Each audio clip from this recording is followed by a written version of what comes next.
கற்றுக்கோங்க கூட இருந்து.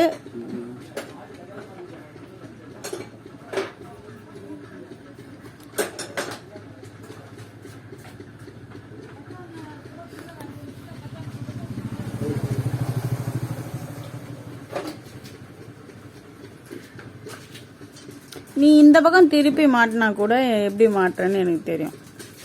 நீ அந்த பக்கம் மாட்டுற.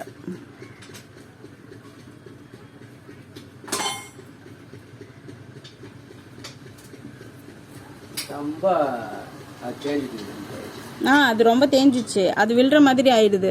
அது பேலன்ஸ் வரல. அதனால தான் வந்து மாத்திரலாம் அப்படின்ட்டு.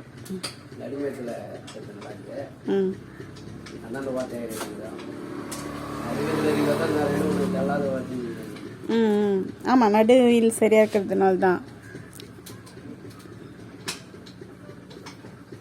அப்படி இருந்தாலும் அந்த வயல்வெளிக்கெலாம் போகணுன்னு வச்சுக்கோங்களேன், அது மேடும் பள்ளமாக இருந்துச்சுன்னா ஒரு பக்கம் கவுந்துற மாதிரி ஆயிடுது. அதனால தான் சரி மாற்றிடலாம் அப்படின்ட்டு.